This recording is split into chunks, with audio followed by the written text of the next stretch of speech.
सम्राट विक्रमादित्य, जो उज्जैन के न्यायप्रिय, पराक्रमी और त्यागी शासक के रूप में विख्यात थे, एक दिन जब अपने दरबार में जनता से मिलने आए तो वहां एक बूढ़ा, थका हारा किसान धवलदास और उसकी शांत, सरल और दिव्य आभा से युक्त बेटी सौम्या ने उपस्थिति दर्ज की, जिन्होंने कांपते हुए स्वर में बताया कि उनके गांव के पास स्थित एक पुरातन गुफा में एक भयावह दैत्य कायरा बंद है, जिसे जागृत करने के प्रयास कुछ तांत्रिक कर रहे हैं और सौम्या की जन्म से जुड़ी दिव्य ऊर्जा ही उस राक्षसी द्वार को खोलने की अंतिम कुंजी है, जिससे विक्रमादित्य व्याकुल हो उठे। और तभी राजधानी में 2 रहस्यमयी साधु भी प्रकट हुए, जिन्होंने कहा कि राज्य पर एक भयंकर संकट मंडरा रहा है और केवल सम्राट का त्याग, सत्य और तप ही उस दैत्य का अंत कर सकता है। इस पर सम्राट ने निःसंकोच सौम्या और बूढ़े किसान को सुरक्षा पूर्वक एक जंगल स्थित आश्रम में भिजवाया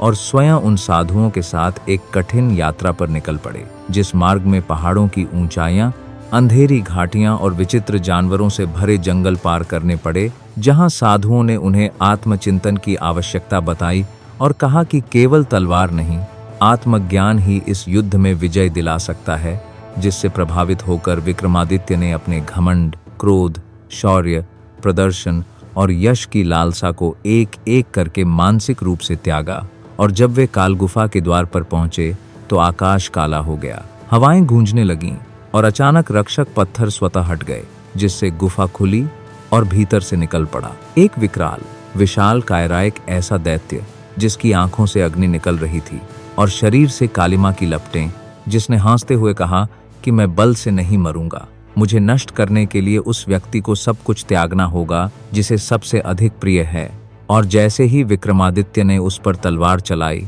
वह गायब हो गया, लेकिन गुफा में अब हर ओर भ्रम, प्रलय और माया का जाल फैल गया। तभी सौम्या भी वहां पहुंची, जिसे उसकी आत्मशक्ति खींच लाई थी, और उसने अपने हाथ से रक्त गिराकर बलिदान की इच्छा जताई, जिससे द्वार कांपने लगा। किंतु विक्रमादित्य ने आगे बढ़कर कहा कि यह बलिदान तेरा नहीं होगा, यह मेरा होगा। और वहां उसने स्वयं राज्य, यश, पदवी और समस्त भोगों का त्याग करने की प्रतिज्ञा ली, जिससे उसके भीतर से एक प्रकाश फूटा और उसी दिव्यता ने कायरा को जलाकर भस्म कर दिया। साधु देव रूप में प्रकट हुए और उन्होंने बताया कि यह केवल एक परीक्षा थी, आत्मबल और सत्य की, जिसमें सम्राट सफल हुए हैं। अब जब वे वापस लौटे तो उन्होंने सिंहासन छोड़कर राज्य की बागडोर मंत्री को सौंपी और सौम्या तथा धवलदास के साथ एक नवगठित गांव में चले गए, जहां उन्होंने ज्ञान, प्रेम और त्याग की शिक्षा देने के लिए एक गुरुकुल की स्थापना की, जिससे आने वाली पीढ़ियां यह जान सकें कि सच्चा नायक वह नहीं जो केवल रणभूमि में विजयी हो,